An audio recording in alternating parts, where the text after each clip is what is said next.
1 Samuel chapter 6.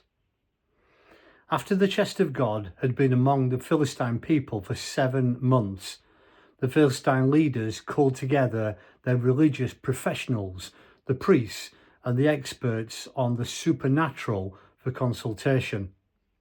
How can we get rid of this chest of God? Get it off our hands without making things worse? Tell us. They said, if you're going to send the chest of God of Israel back, don't just dump it on them. Pay compensation. Then you will be healed. After you're in the clear again, God will let up on you. Why wouldn't he? And what exactly would make for adequate compensation?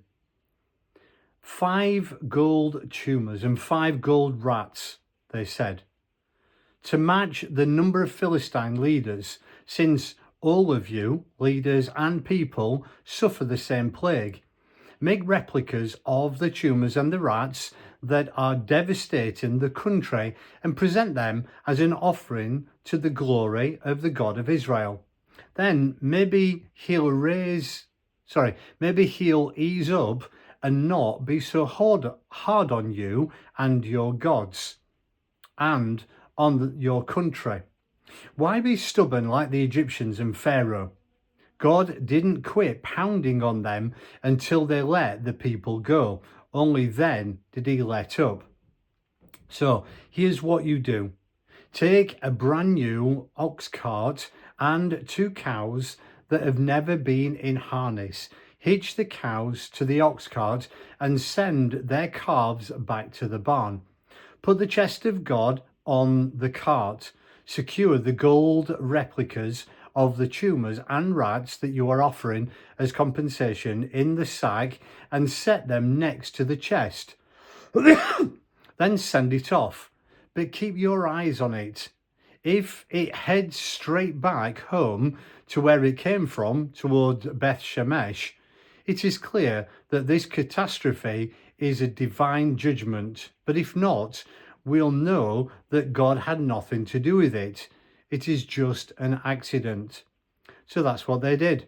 They hitched 2 cows to the cart, put their calves in the barn, and placed the chest of God and the sack of gold rats and tumors on the cart.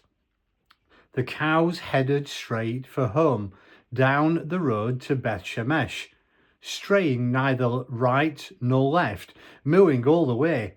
The Philistine leaders followed them to the outskirts of Beth Shemesh. The people of Beth Shemesh were harvesting wheat in the valley. They looked up and saw the chest. Elated, they ran to meet it. The cart came into the field of Joshua of Beth Shemeshite, and stopped there beside a huge boulder. The harvesters tore the cart to pieces, then chopped up the wood and sacrificed the cows as a burnt offering to God. The Levites took charge of the chest of God and the sack containing the gold offerings, placing them on the boulder offering the sacrifices. Everyone in Beth Shemesh worshipped God most heartily that day. When the 5 Philistine leaders saw what they came to see, they returned the same day to Ekron. The 5 gold replicas of the tumors were offered by the Philistines in compensation for the cities of Ashdod, Gaza, Ashkelon, Gath and Ekron. The 5 gold rats matched the number of Philistine towns, both large and small, ruled by the 5 leaders. The big boulder on which they placed the chest of God is still there in the field of Joshua of Beth Shemesh, a landmark. God struck some of the men of Beth Shemesh who, out of curiosity, irreverently peeked into the chest of God. 70 died. The whole town was in mourning, reeling under the hard blow from God and questioning, who can stand before God? this holy God? And who can get to take this chest off our hands? They sent emissaries to Kiriath Jearim, saying, the Philistines have returned the chest of God. Come down and get it.